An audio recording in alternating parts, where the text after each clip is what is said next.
This is the Morning Drive Podcast from Double T 97.3, presented by Cantex Roofing and Construction.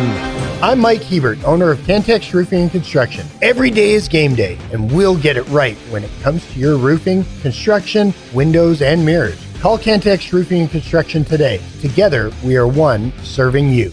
Man, I don't know what you put in your Cheerios this morning, but Jeff is in a randomly good mood this morning.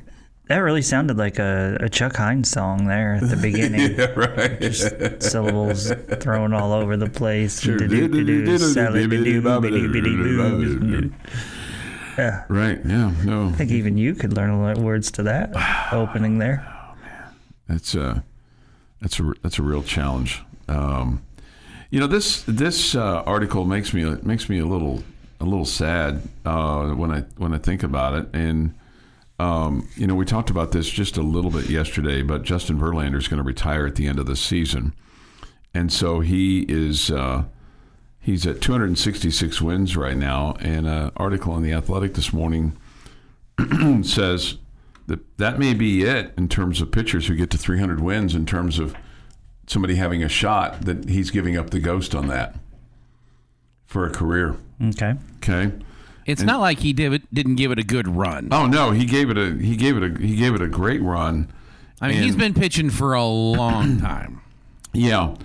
And has missed some significant time with injuries. Yeah, and that was Mike Mussina's kind of thought, when both of them were at about the same mark at 225 or so wins, and he had decided he was going to give up the ghost. And he said, at the time, Verlander would have a shot, but an injury would do him in. And then he had the injury, then came back though and won a Cy Young, but has struggled here in recent years to stay healthy.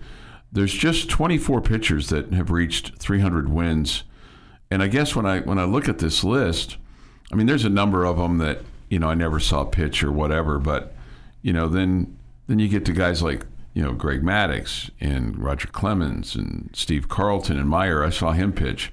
Nolan Ryan, Don Sutton, Phil Niekro, Gaylord Perry, Tom Seaver, Tom Glavine, Randy Johnson. So there's of the 24, 10, kind of in my age group's era that we're not going to see one in the future.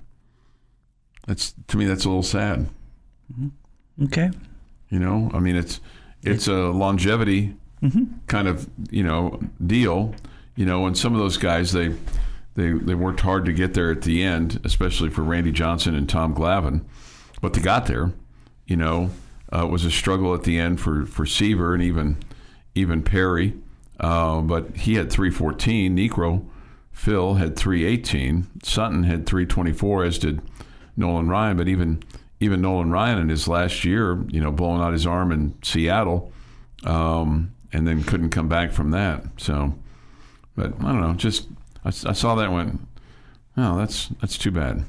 That was the case. I mean, you think about getting to 300. What about Cy Young? He was at 5'11". It's crazy. Different era. It's a different era, right? Completely. Even for Walter Johnson at 417, different era. Different time period and stuff like that. Anyway, that's just a thought that came to my mind. So I don't know, it just kind of made me go, oh man, that's too bad. We just probably not going to have anybody that gets to that spot. So well, that's a lot of pitching talk here early on for this show, isn't it? I started off with pitching talk and. Yeah, let's talk about Big 12 moronic coaches instead. Okay. Who tops the list for you? Is that Sonny Dykes? He's getting up there. He's really getting up there. Yeah, his comments yesterday were rather comical as far as I'm concerned. Luxury tax? Yeah. I mean, this is one of the craziest conversations I've ever heard. It's just amazing to me how... I mean, let's face it. In the history of ever, the schools that have been the dominant blue bloods in college football have been spending more than everybody else, right? Even when it wasn't legal. Right, even when it wasn't legal. I mean, they may be spending it a different way, that their recruiting budgets were way more, or they what their players got and their facilities were much nicer and all of that. But suddenly now that's just like this hot topic. And because it's about paying the players, and it's just, I mean, do you think that Ohio State and Michigan are spending way more than some of the lower teams in the Big Ten? Without question. Okay, no question. Do you think that Alabama and Georgia and Texas are spending more than some of the lower teams in the SEC? Yeah, like Vanderbilt? Yes. Yeah. Are they having those conversations in their meetings? Or will they when they get to their SEC media days? Yeah. No. No, they won't.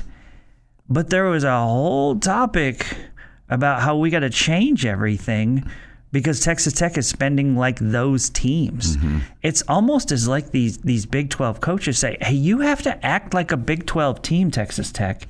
You are not allowed to do what those monster powerhouses do. You're not allowed to do that. You have to act like us. And this whole conversation is about pulling everybody because everybody can't get to where we are financially. I don't think that. I mean, otherwise they would be, right? Yeah, I mean, they laughed at Texas A&M, Texas laughed at folks from Texas Tech and Lubbock every time we brought up the Puff Fund and wanted some kind of equality there, or wanted a third of it, or part of it, or a piece of it, or something like that, so that there could be some kind of equality. I'm sorry, you weren't here when that was done, so sorry about you, so to speak. And TCU, I mean, what have we known about TCU? Well, they've over the years been able to buy whatever they want because they've had donors that have been able to kick things in. I mean, and the funny part about TCU is, I mean, when it comes, if you're comparing towards other schools in the conference, towards other schools across the country, if you put it on baseball, their baseball is one of the best, most highly funded. Yeah. But their football is not top of top. They're still spending way more on football than baseball, but do you understand what I'm saying? Sure. Comparing them to other teams in their sport. Yeah. It's just funny how donors work. And it's the opposite here, right? Where football and softball is fully funded as it could possibly be, and other sports like baseball are not. Yeah. Your daily dose of sports and fun. This is the Morning Drive Podcast from Double T 97.3, presented by Cantex Roofing and Construction. 2026 with This Day in Sports History. Here is Jeff McGuire. Going to start us off in 1953 at the British Open. In his only Open Championship appearance, Ben Hogan prevails by 4 strokes over Dai Reese, Antonio Sedea, no way I'm getting these names right, Peter Thompson, and Frank Stranahan. His only appearance. His only Open appearance. Wow. Championship appearance. Okay. Like British Open. Yeah. His Open Championship. I think this is the only one he won. 1968. U.S. Major League Baseball announces it will split into 2 divisions for the 1969 season. And travesty occurred because we were changing baseball. What other country has Major League Baseball? Canada? You said U.S. Major League Baseball. Well, yeah. Well, that actually, Canada's teams, they're part of U.S. Major League Baseball. Yeah. Well, they're not the United States. But they are a part of our Major League Baseball. And I think the Expos... You could make the argument Japan has Major League Baseball. I think the Montreal Expos came into existence in 1969. Big time fast forward to 1999. FIFA Women's World Cup final in Pasadena, California at the Rose Bowl. U.S. beats China 5-4 on penalty kicks. U.S. wins their second World Cup. 2019, Kawhi Leonard signs a reported 3-year, $103 million contract with the Los Angeles Clippers. And in 2021, former Red Raider Daniel Colon gets his first win of the year in a relief, getting the Twins out of the 6th and 7th innings in a 9-4 win over the Tigers. It is Pick Blueberries Day and National French Fry Day. Oh, wow. Okay. I'm not telling you what to have for lunch. I'm just saying it's National French Fry Day. Seems like a good day. Okay. Before we get to today's birthdays, big one coming up tomorrow on a guy that's going to be sitting in Jamie Lent's chair. David Thedford turning 73 tomorrow. Oh, wow. Okay. Way to go, David. Today, Jessica Simpson is 46, Antonio Brown, 38, Andre Dawson, 72, Hal McRae, 81, Urban Meyer, 62, and Tommy Bowden is 72. And on this day, 1962, the United States Patent Office issues a Swedish engineer the patent for the 3-point automobile safety belt. Quote, for use in vehicles, especially road vehicles. Would this include the shoulder strap? Is that what you're saying? Yes. Okay. That would be the 3-point belt. I think I don't think my first car that I bought had a shoulder strap. You know, not many in late 60s, early 70s did. It's believable. Yeah. The 3-point safety belt was to prevent a lot of abdominal injuries in high-speed accidents. Yeah. And it has done a good job in that. Yeah. And that is a Stay in Sports History. Stay in Sports History, 6:48 this morning here on the Morning Drive. Take your thoughts, comments. Yates Flooring Center chat line. The Visual Edge IT hotline is open too at 806-771-0973. Do you think Sonny Dykes is jealous of Texas Tech, that maybe goes back to how the program wasn't necessarily funded when his dad was the head coach? I think that Sonny Dykes is probably getting a lot of pressure from his fan base. I mean, he continues to win 9 games a year, but can't get back anywhere close to where they were when they played in the national championship game. I think his fan base, he kind of set them up to believe that was, hey, we're a different team now. We can do this. We're a legitimate contender. And now they're not. And guess who is? And so I think that Texas Tech doing what Texas Tech's doing is putting extra pressure on him. And I think what all he's trying to say, I think as much of that about that in his comments is like to say to his fan base, I can't compete with that. We can't compete with Texas Tech. We're not going to be able to do that without more money. I think that he was just talking to his own people as much as he was talking to anybody else.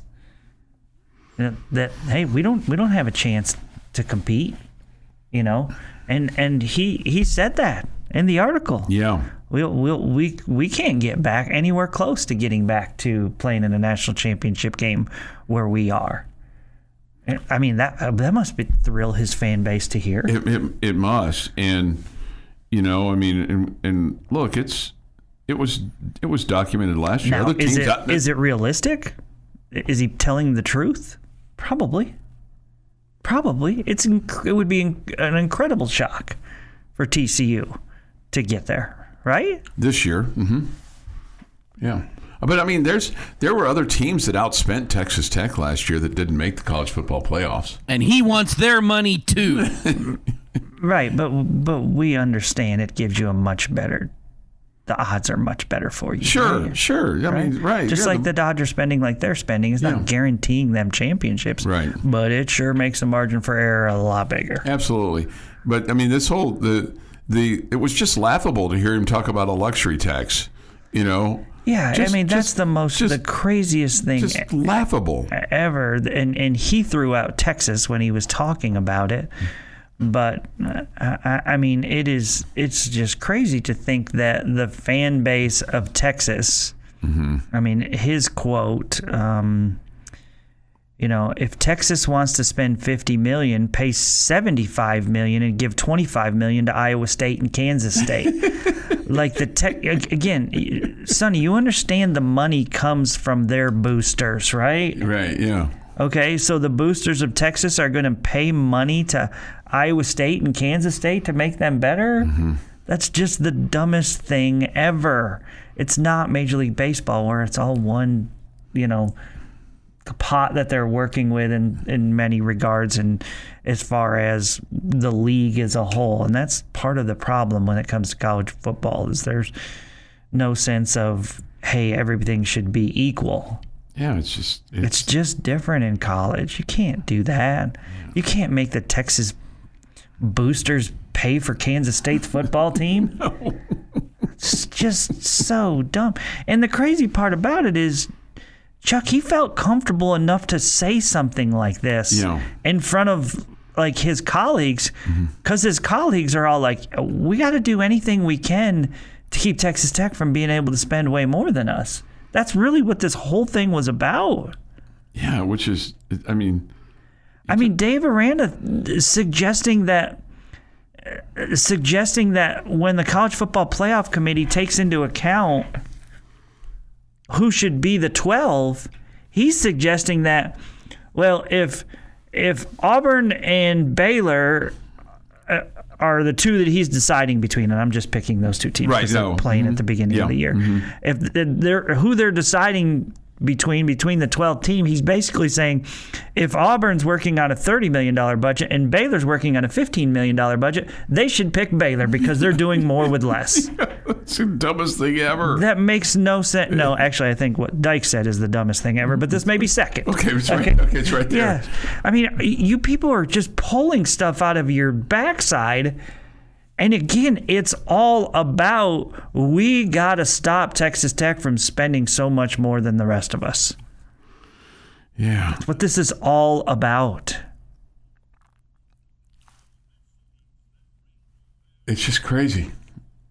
It's crazy. It's fun to be in our position. Yeah. And if we were in their position, which again, we've been for 1,000,000 years playing against Texas and A&M. Yes.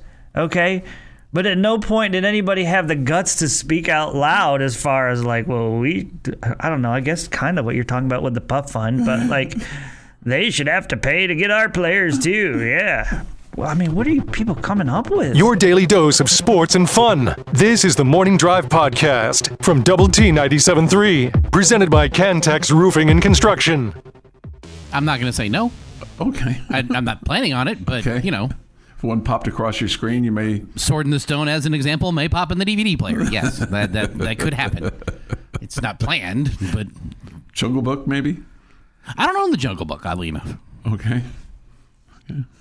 Could watch Cars, although that's not really Disney. It's Disney light. Yeah.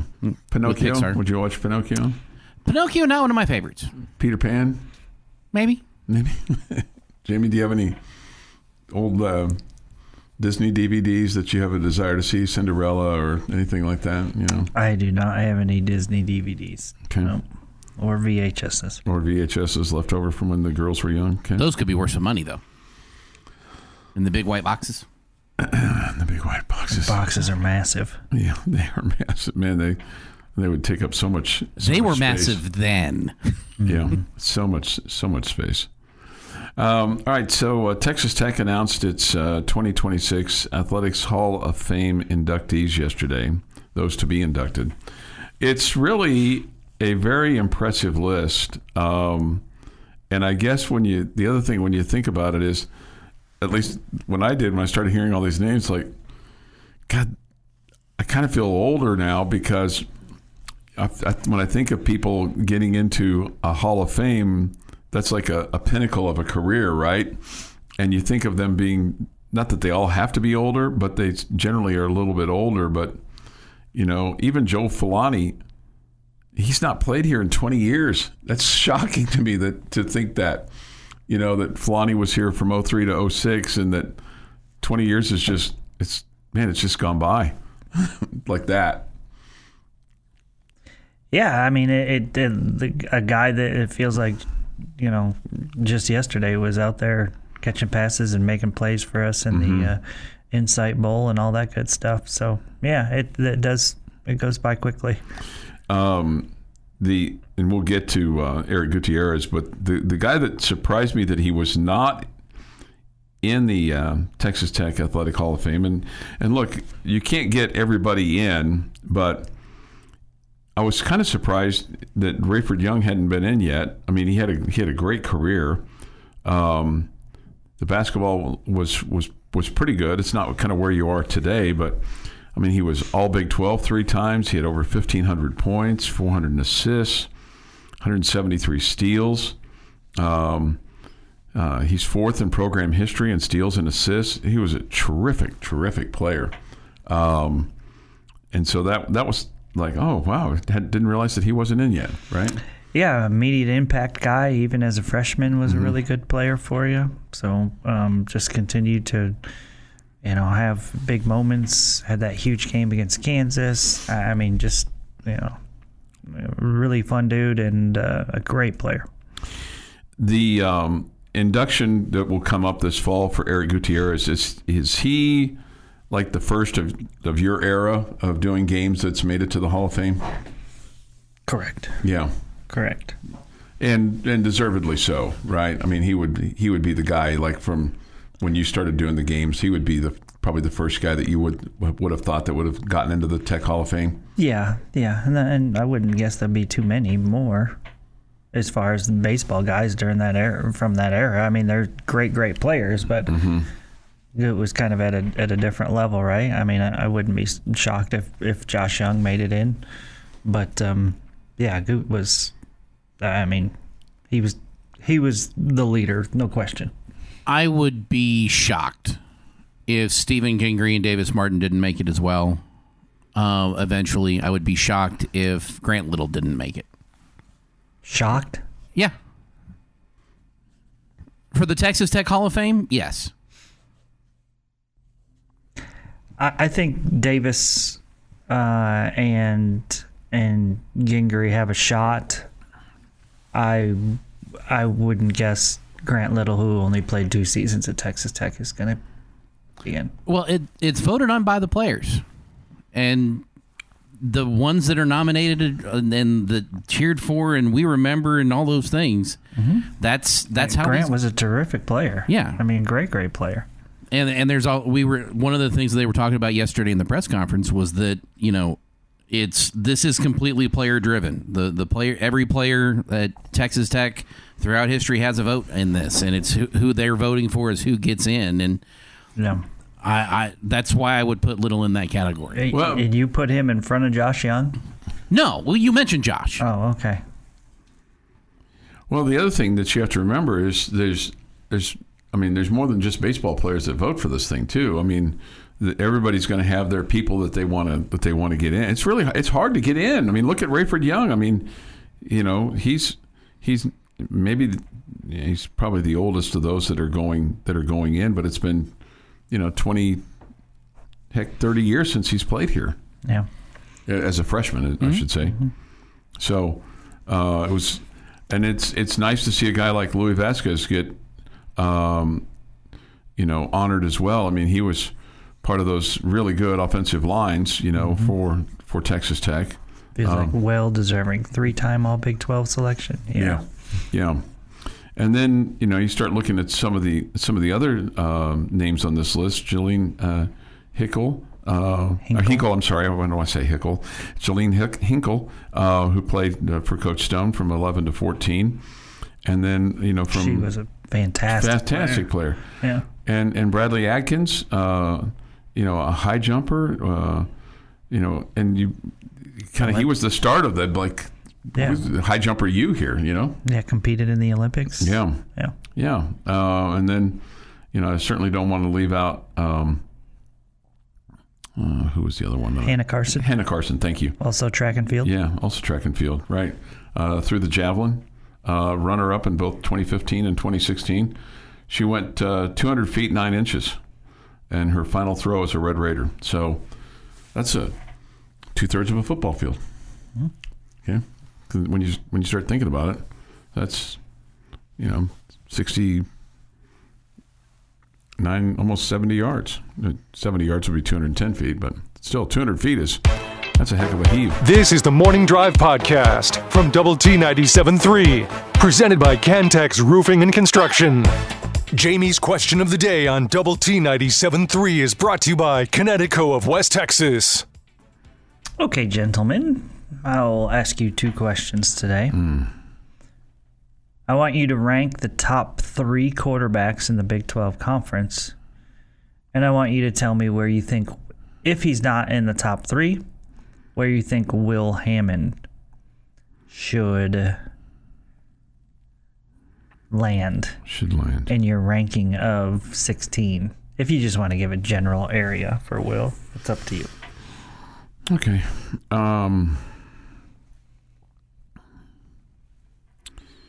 Well, I think Bear Bachmeier from BYU is 1.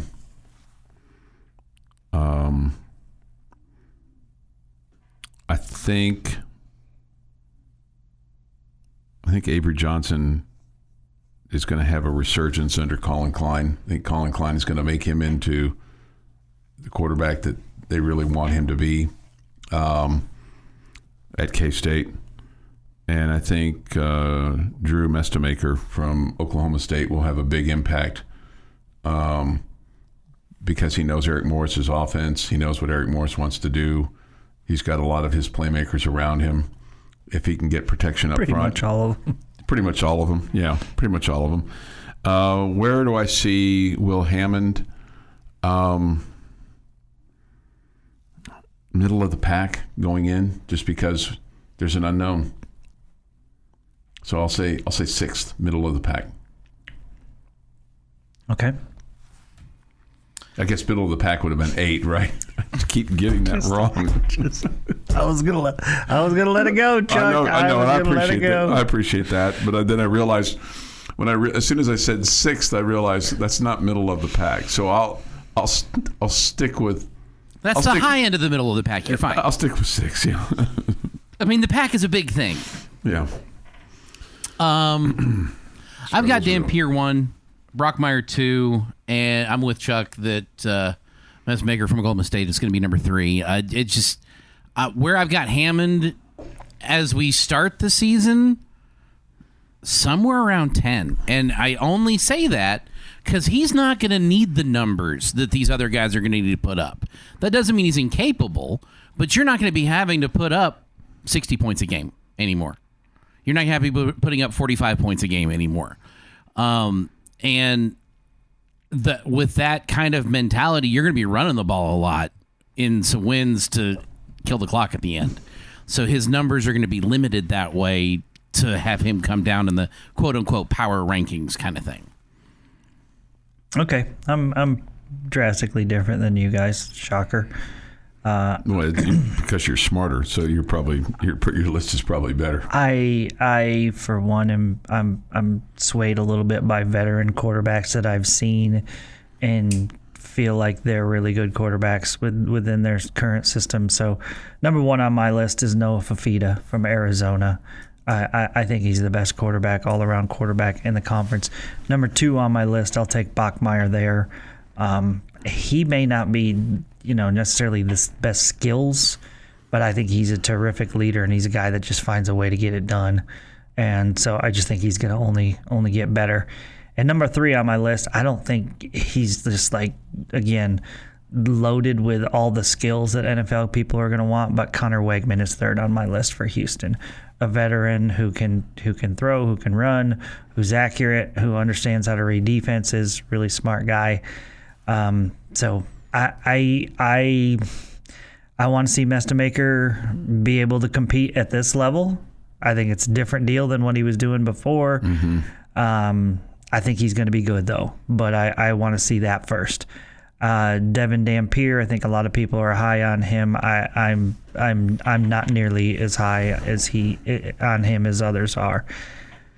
As far as where I think Will Hammond deserves to be right now, I'm probably closer to Jeff. I feel like he's somewhere in the 8, 9, 10, 11 range is where he deserves to be ranked right now. I think by the time the season is over, he's closer to where Chuck is. Okay? In the 5, 6, 7 range.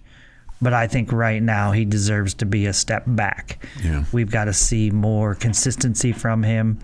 I think we will. I think we'll see him just be a lot better with getting first team reps every week and all of that good stuff, and putting together an offense that fits him, all of those things. I think he will earn the right to be ranked a lot higher than where I have him now. But right now, 8, 9, 10, 11 seems like it's an area where it seems fair to me. Okay. But yeah, I'm 100%. And I think there's a bit of a gap from Fafita and to anybody else. I don't think either one of you two even had him on your list. We didn't. I think by far he's the best quarterback in the league. Okay. Yeah. Maybe shows you something right there, but not in a positive manner. Well, I mean, what I see with my eyes from previous, I think a lot of people are really high on DJ Legway and what he can do. What's it going to look like? I mean, he had a ton of talent around him at Florida, and it didn't look great. He's not going to have nearly as much talent around him at Baylor. Yeah. And so I don't know how it's going to somehow get better, But Avery Johnson, I think you made a decent point about, with Colin Klein, you expect him to be better. But I don't know. I just think Avery Johnson doesn't have the high ceiling that we once thought he did. Some thoughts here. Lance says, don't sleep on Fafita. That dude is an NFL type guy. That's, Jamie brought that point up. Yeah, I worry that he's a little bit too short, but you know what? It seems like there's been shorter NFL quarterbacks have success now. Kyler Murray's probably going to be the starting quarterback for the Vikings. I'm having a hard time understanding the hype around Bachmeier. He doesn't have a receiver room to speak of. He's a good player, but one-dimensional due to the pieces around him. I hope Will doesn't have to play a second half this season. Put him in bed early and stay there. Okay. Let's go. Noah falls down on my list due to lack of supportive pieces. So. That's fair. Okay, so. But he didn't. I mean, Tetaroa had graduated and was gone last year, and he was still really good. The Morning Drive podcast from Double T 97.3 is presented by Cantex Roofing and Construction. Sure, we can all relate to that, right? Hey, good morning. It is the Morning Drive, Power Hour, here on the Lubbock Sports Station, Double T 97.3 and Double T 97.3.com. I feel like this whole week has been full of Power Hours. I mean, we've had a lot of activity with the guys going to Big 12 Media Days, and you can go to doubletsportsnetwork.com and find a whole bevy of content and interviews and nuggets and things along those lines for you to spread far and wide to your friends, tailgate buddies, your bar buddies, your folks that you run into in church, what the local watering holes, whatever it is that you do with your time on the weekend. I think that we should mix it up. I mean, the guys that went this year should not be allowed to go next year. The guys that stayed here get the honor of going next year. Get the honor of going? Well, I'd love to go. It just doesn't make sense because there's nothing going on from 6 to 9 in the morning. Oh, we didn't know that you didn't talk other hours of the day, Chuck. I talk, I would say probably out of the 24 hours in a day, I probably touch about 19 of them would be my guess. Man, that's not enough sleep, dude. I know. Well, I mean, of course, I get that power hour nap, between about 9:15 and 10:10, or maybe 10. I wake up in time to watch the news, and then sometimes I fall asleep during the news, and then it's off to bed I go.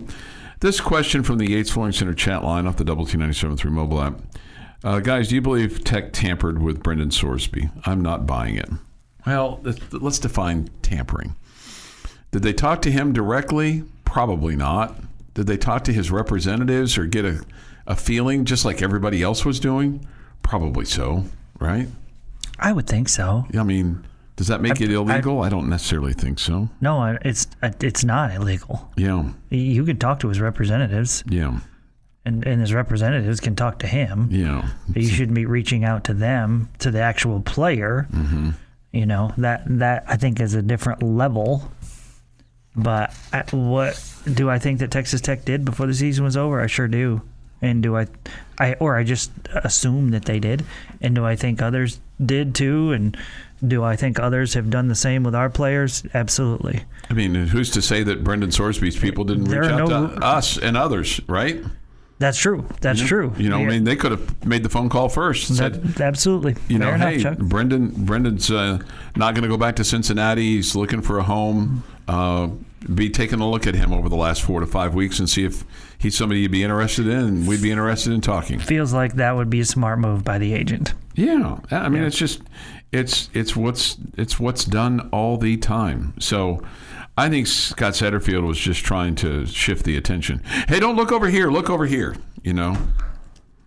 Or just finding any way he could to throw shade at Texas Tech. Yeah, deflected off of him. Yeah. I thought Coach McGuire had an interesting comment with regard to all of this. He said, the people that talked about it the most were the conferences and the ADs. I hate that President Skubinik and Kirby Hocutt had to deal with that. The one thing, whenever people bring up the integrity, that was interesting, of a lot of people that said and used the word integrity. Harry Miller was my principal at Cedar Hill, and he used to say, when you open your mouth, you better make sure your closet is clean when you start pointing at other people. And it's interesting, a couple of people that use the word integrity, and I don't think their closets are clean. So whenever I look at it, I could completely understand when people talk about the integrity of the game, betting on the game, and everything like that. But as far as our integrity and how we dealt with everything, there was nothing that Texas Tech ever did other than support our players. Yeah, there's a lot to be said from that. The other thing that's really interesting to me is how, because look, at the end of the day, if you're looking to kind of rally your conference and kind of get the season off to a good start, Big 12 Media Days really didn't go that way for Brett Yormark and the conference as a whole, did it? No, it did not. And it's clear too that there's and it's I guess on one hand, and it's hard to understand, but maybe on the other hand, it's easy to understand. But still, it's like with all things that have taken place in the history of ever in college sports, it just seems everybody's really chippy towards Texas Tech. And well, obviously we're all close to it, and it's sensitive to us. But the thing that I wonder about is these relationships as you're going forward. Can it be repaired? Can somewhat of trust, or you feel like that you've got a true partnership? Can it be restored, or are people going to have to leave over the course of time, whether it's here or there or everywhere, in order to get some kind of where you feel like there's a coalition that's being built?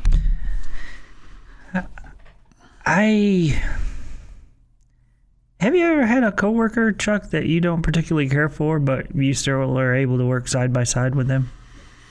Yeah, sure. So that's kind of how you feel like this is? That's what I feel like it's going to be. Okay. I think the damage that has been done, I don't think will ever be, quote unquote, forgiven by Kirby Hocutt. Mm-hmm. Okay, towards the Big 12 Conference. I don't know what the Big 12 per se, why they're going to be angry at us the whole time. I'll say, hearing that about the meeting last Tuesday or whatever, just hear me out with this, and I know it's not his only role, okay? But the fact that the Big 12 commissioner had to sit down and have a conference that included, have a conversation, a dinner, a conference with people that included the biggest booster of a school, that's probably not something he was thrilled with having to do. It's one thing for him to sit down with an AD or a president, but him having to sit down with the school's biggest booster and kind of what's become the face of the athletic department, that probably wasn't something he really was thrilled to do. Probably if you said 10 years ago you're going to do that, he's like, no, that's not going to happen in college sports. but it is. It's the way of the world. Yep, and had to listen to what he had to say. Hey, I bet that wasn't real fun for him. This has been the Morning Drive Podcast, presented by Cantex Roofing and Construction. Check out our library of Double T 97.3 podcasts at doublet973.com.